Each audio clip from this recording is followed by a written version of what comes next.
Assalamualaikum warahmatullahi wabarakatuh. Bapak Ibu, izinkan saya untuk menyampaikan cara untuk melakukan penyusunan ATP, Bapak Ibu. Nah, di ATP ini saya sudah mengubah capaian pembelajaran yang IPA itu yang tadinya PDF, Bapak Ibu, yang 08 Bapak Ibu ya, yang ini. Ini saya ubah menjadi Word dokumen saya.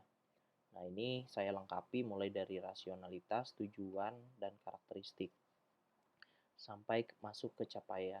Nah, mohon Bapak Ibu ditinjau kembali, dibaca kembali CP tersebut. Di dalam CP itu ada beberapa elemen Bapak Ibu. Ya, ada beberapa elemen di mana setiap elemen ini memiliki deskripsi capaian pembelajaran yang berbeda dengan elemen berikutnya. Khusus untuk IPA dan IPS, elemen kita hanya ada dua, yaitu pemahaman dan keterampilan, yang mana keterampilan ini tidak memiliki konten di dalamnya.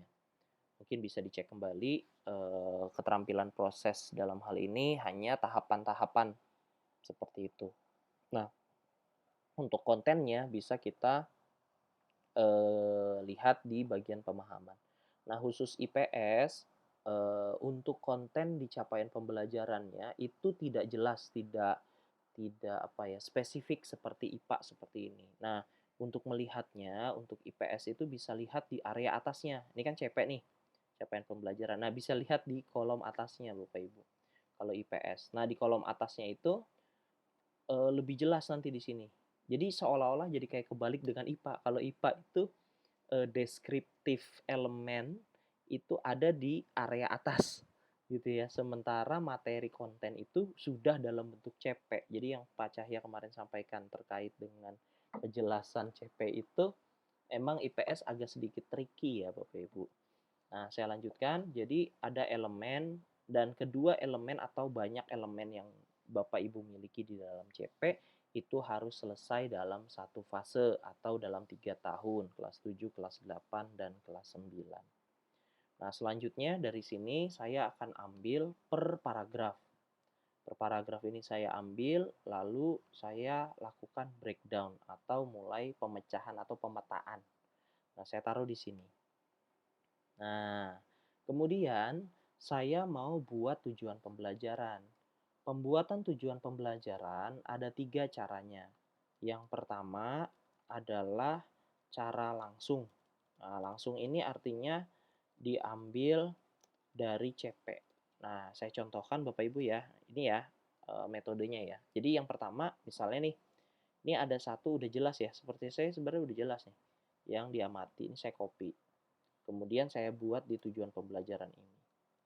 Nah, kalau cara langsung itu tidak perlu lagi memecahkan antara kompetensi dan konten. Kenapa? Karena Bapak Ibu sudah mengidentifikasi bahwa di dalam CP sudah terkandung keduanya, yaitu kompetensi dan kontennya. Gitu. Nah, kemudian ini cara langsung gitu. Nah, cara langsung terus gitu ya ke bawah gitu. Nah, ada lagi cara yang kedua, yaitu melakukan identifikasi, bukan melakukan, memecahkan gitu ya, mengelompokkan nah, kompetensi dan konten serta menambahkan variasi misalnya. Nah, di sini saya pecahkan. Nah, yang saya gunakan ini adalah yang kedua nih Bapak Ibu, mengklasifikasi kontennya, klasifikasi makhluk hidup. Nah, kemudian saya buat seperti ini Bapak Ibu. Peserta didik mampu mengelompokkan gitu makhluk hidup dan benda berdasarkan karakteristik yang diamati. Misalnya gitu ya Bapak Ibu ya. Melalui misalnya observasi di sekolah misalnya. Nah, ini sudah muncul variasinya, yaitu melalui observasi di sekolah. Nah, itu adalah salah satu bentuk variasi. Di sini juga sudah ada KKO, sudah ada kontennya. Kenapa di sini mengelompokkan? Atau misalnya saya bikin kalimatnya adalah mengidentifikasi. Nah, apakah dengan mengidentifikasi ini anak sudah mencapai mengklasifikasi atau melakukan klasifikasi? Jawabannya belum. Oleh karenanya, saya bisa tambahkan kedua. Peserta didik mampu mengelompokkan makhluk hidup dan benda gitu berdasarkan karakteristik gitu yang diamati di lingkungan sekolah misalnya seperti itu atau di taman sekolah supaya lebih ini lagi ya di taman sekolah. Kita punya taman nggak ya? Punya, kita punya taman. Oke. Nah, di sini dalam satu KKO CP yang mengklasifikasi, saya bisa buat 2 TP. Hal itu boleh saja dilakukan. Tapi nanti perlu dipertimbangkan bahwa dalam setiap tujuan pembelajaran setidaknya ada assessment yang dilakukan gitu karena kan itu akan menilai kemampuan siswa gitu menilai sudah mencapai belum si tujuan pembelajarannya ini gitu jadi harus ada assessmentnya. Nah ini cara yang kedua. Cara yang ketiga adalah menggabungkan atau lintas elemen atau gabungan gini. Dalam satu TP terdapat lebih dari satu elemen. Kalau IPA kan ada 2 Bapak Ibu ya. Nah, kalau PJOK beda lagi dengan PJOK Bapak Ibu. PJOK itu dia ada beberapa elemen, ada banyak elemennya. Nah, tapi kontennya sama. Maka bisa dilakukan tuh dalam satu konten terdapat beberapa elemen gitu. Contoh misalnya saya buat seperti ini. Yang merah menjelaskan. Tujuannya itu sebelum dia mengklasifikasi dia bisa menjelaskan dulu. Menjelaskan ciri-ciri makhluk hidup. Kemudian mengklasifikasikan makhluk hidup dan benda dan mengelompokkan makhluk hidup berdasarkan karakteristiknya melalui observasi di sekolah. Di sini ada tiga unsur kompetensi, konten, dan variasi. Juga ada 2 elemen, yaitu elemen pemahaman serta elemen keterampilan. Di mana pemahamannya ditunjukkan dari menjelaskan, mengelompokkan, mengklasifikasikan, kemudian untuk keterampilannya ada dari observasi. Nah, ini adalah salah 3 cara untuk membuat tujuan pembelajaran. Nah, selanjutnya Bapak Ibu, ini saya hapus saja. Selanjutnya, dari TP yang sudah kita jabarkan, saya hapus saja. Dari TP yang sudah kita buat ini Bapak Ibu, yang banyak ini. Nah, tujuan-tujuan pembelajaran ini masih belum urut Bapak Ibu. Jadi, apa adanya aja. Jadi dari paragraf kedua nih saya bikin lagi gitu. Tapi bukan berarti ini diajarkannya secara urutan. Misalnya pertama ciri-ciri makhluk hidup, kedua sifat fisika, ketiga perubahan benda, keempat campuran dan pemisahan misalnya. Enggak. Nah, untuk mengurutkannya ini kita harus bersama-sama dengan tim. Gitu. Nah, kita diskusikan mana yang sesuai dengan karakteristik anak, mana yang dari materi yang termudah dulu dari sistematika materinya gitu. Seperti itu Bapak Ibu. Nah, kalau kita lihat di sini kan ciri-ciri makhluk hidup pertama, yang keduanya sifat fisika. Nah, saya buat ATP atau alur tujuan pembelajaran itu saya ubah. Ini ciri-ciri malah ketiga. Kenapa?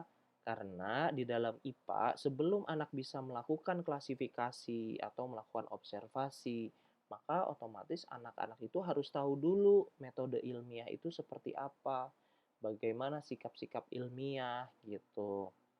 Nah, kemudian juga dalam mengobservasi, kita juga akan mengukur ciri-ciri makhluk hidup misalnya tumbuh berkembang.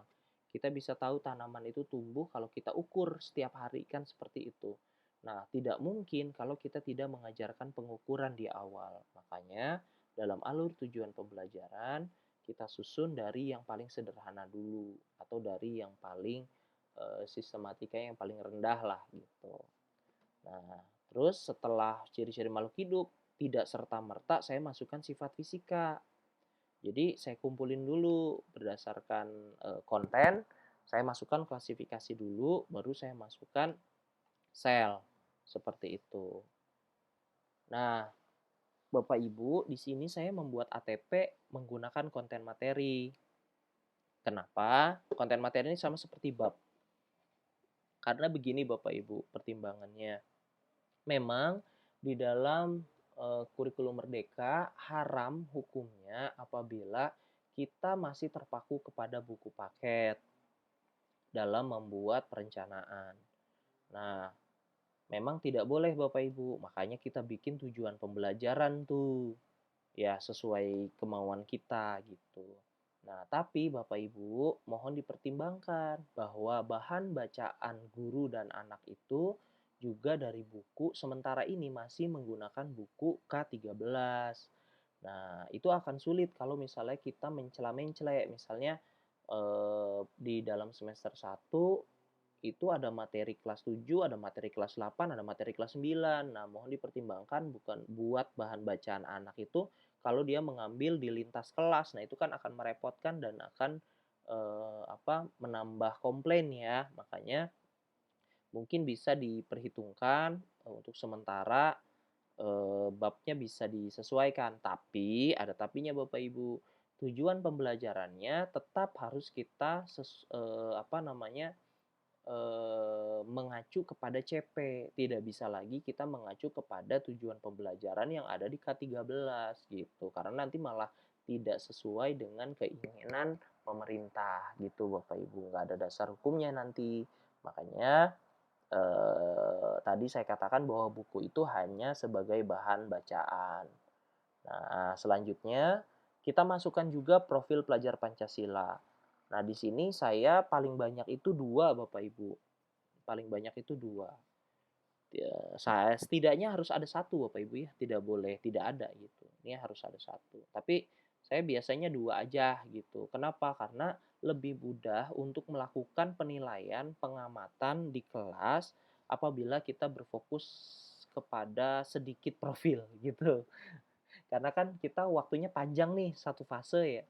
Jadi untuk dimensi profil pelajar Pancasila yang lain masih bisa dilihat dari sana gitu supaya kelihatan aja perkembangannya begitu Bapak Ibu. Karena kan tujuannya itu adalah terbentuknya ya penguatan karakter profil pelajar Pancasila tuh. Maka saya bikin sedikit aja supaya saya nilainya juga lebih gampang dibandingkan harus banyak gitu. Harus banyak nanti assessment untuk profil pelajar Pancasilanya akan sulit diamati gitu. Kemudian kita masukkan alokasi jam pembelajarannya gitu Bapak Ibu. Kita masukkan. Nah, nanti habis ini kita masuk ke program tahunan. Nah, di dalam program tahunan sebenarnya penjabaran dari ini aja Bapak Ibu, mindahin tujuan pembelajaran ini nih. Misalnya kelas 7 doang ya, sampai sini nih misalnya nih. Ya udah, ini tujuan pembelajaran, terus alokasi waktu. Udah tinggal jumlahin berapa. Itu untuk prota. Nah, untuk program semesternya mana ya program semester ya di sini saya. Kemarin saya bikin ya program semester. Nah, nih program semester kita bisa masukkan ini Bapak Ibu. Oh iya, jangan lupa alokasi waktunya. Ini sambil menunggu. Jangan lupa alokasi waktu minggu efektifnya. Nah, ini saya belum bikin program tahunannya. Nah, rencana saya mau saya masukin aja ke sini. Nah, program semester kita bisa buat kode TP sama TP-nya. Nah, mungkin kita bisa selipkan tema 1 proyek A nanti mau ditaruh di mana nih. Let's say kalau misalnya kita buat dalam 1 pekan ya berarti tinggal kita tandain aja di sini. Gitu Bapak Ibu. Sementara ini sama sih, kayak saya udah kirim ke grup Bapak Ibu untuk kolom program semester sudah sesuai tanggalnya, tapi alokasinya belum, menunggu dari kurikulum. Begitu Bapak Ibu, mudah-mudahan bermanfaat yang bisa saya sampaikan pada event ini. Kurang lebihnya saya ucapkan terima kasih banyak. Mohon maaf bila banyak kesalahan ataupun perbedaan persepsi. Assalamualaikum warahmatullahi wabarakatuh.